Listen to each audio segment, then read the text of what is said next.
BJP ಹಾಗೂ JDS ರಾಜ್ಯದಲ್ಲಿ ಕೋಮುವಾದವನ್ನ ಸೃಷ್ಟಿಸಲು ಶ್ರೀ ಕ್ಷೇತ್ರ ಧರ್ಮಸ್ಥಳವನ್ನ ರಾಜಕೀಯವಾಗಿ ದುರ್ಬಳಕೆ ಮಾಡಿಕೊಂಡಿರುವಂತದ್ದು ದುರುಪಯೋಗವಾಗಿಪಡಿಸಿಕೊಂಡಿದೆ ಅಂತ ಹೇಳಿ ಮಂಜುನಾಥ ಸ್ವಾಮಿ ಕಳಂಕ ತರುವಂತಹ ಪ್ರಯತ್ನವನ್ನ ಮಾಡ್ತಾ ಇದ್ದಾರೆ. ಹಾಗೂ ಸಂಸದ ತೇಜಸ್ವಿ ಸೂರ್ಯ ಎನ್ಐಟಿ ಅಧಿಕಾರಿಗಳು ಕೂಡ ಇಲ್ಲಿ ನಡೆಯುತ್ತಿರುವಂತಹ ಬೆಳವಣಿಗೆಯ ಬಗ್ಗೆ ನಮಗೆ ಮಾಹಿತಿಯನ್ನ ನೀಡಿದ್ದಾರೆ ಅಂತ ಹೇಳಿಕೆ ನೀಡಿರುವ ಹಿನ್ನೆಲೆಯಲ್ಲಿ ಕೂಡಲೇ ಆತನ ವಿರುದ್ಧ ಕಾನೂನು ಕ್ರಮ ಕೈಗೊಳ್ಳುವಂತೆ ಒತ್ತಾಯಿಸಿ ಕಾಂಗ್ರೆಸ್ ಬೃಹತ್ ಪ್ರತಿಭಟನೆಯನ್ನ ನಡೆಸಿದೆ.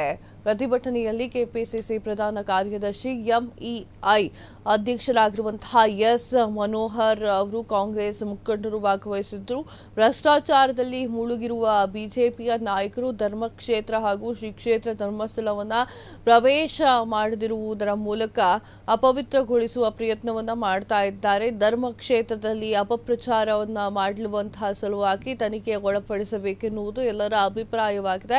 ಅದರಂತೆ ರಾಜ್ಯ ಸರ್ಕಾರ ವಿಶೇಷ ತನಿಖಾ ತಂಡವನ್ನು ರಚನೆ ಮಾಡಿ ತನಿಖೆ ನಡೆಸುತ್ತಿದೆ. ತನಿಖಾ ವರದಿ ಬರುವ ಮುಂಚೆಯೇ ಸುಳ್ಳು ಮಾಹಿತಿಯನ್ನ ಹರಡಿಸಿ ರಾಜ್ಯದ ಜನರಲ್ಲಿ ಗೊಂದಲವನ್ನ ಸೃಷ್ಟಿ ಮಾಡ್ತಾ ಇದೆ. ಧರ್ಮಸ್ಥಳದಲ್ಲಿ ಪ್ರತಿಯೊಬ್ಬರು ಕೂಡ ಭಕ್ತಿ ಭಾವದಿಂದ ಶ್ರೀ ಮಂಜುನಾಥನ ದರ್ಶನವನ್ನ ಪಡೆದು ಆಶೀರ್ವಾದವನ್ನ ಪಡೆಯುತ್ತಾರೆ. ಆದರೆ ಬಿಜೆಪಿ ಭ್ರಷ್ಟರು ಇಂದು ಧರ್ಮಸ್ಥಳ ಪ್ರವೇಶವನ್ನ ಮಾಡಿರುವುದರ ಮೂಲಕ ಅಪವಿತ್ರಪಡಿಸಿದ್ದಾರೆ ಅಂತ ಹೇಳಿ ಕಿಡಿಕಾರಿದ್ದಾರೆ.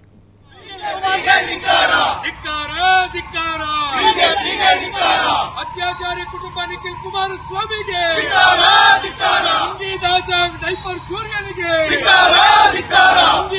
ಡೈಪರ್ ಸೂರ್ಯನಿಗೆ ಆಲಾಯಕ್ ವಿರೋಧ ಪಕ್ಷದ ನಾಯಕ ಆರ್ ಅಶೋಕ್ಗೆ ಆಲಾಯಕ್ ವಿರೋಧ ಪಕ್ಷದ ನಾಯಕ ಆರ್ ಅಶೋಕ್ಗೆ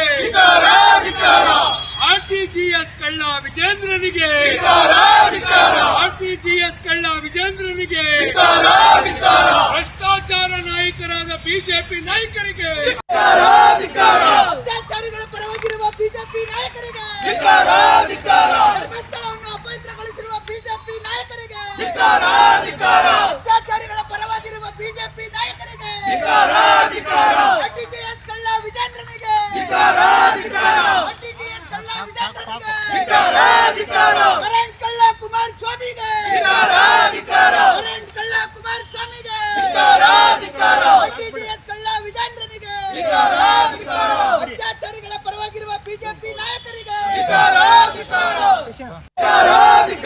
ಅತ್ಯಾಚಾರಿಗಳ ಪರವಾಗಿರುವ ಬಿಜೆಪಿ ನಾಯಕರಿಗೆ ಕ್ಷಣ ಕ್ಷಣದ ಸುದ್ದಿಗಳಿಗಾಗಿ ಫ್ರೀಡಂ ಟಿವಿ ಸಬ್ಸ್ಕ್ರೈಬ್ ಮಾಡಿ, ಲೈಕ್ ಮಾಡಿ ಹಾಗೂ ಫಾಲೋ ಮಾಡಿ. ಹೊಸ ಸುದ್ದಿಗಳ ನೋಟಿಫಿಕೇಶನ್ಗಾಗಿ ಬೆಲ್ ಐಕಾನ್ ಮೇಲೆ ಕ್ಲಿಕ್ ಮಾಡಿ.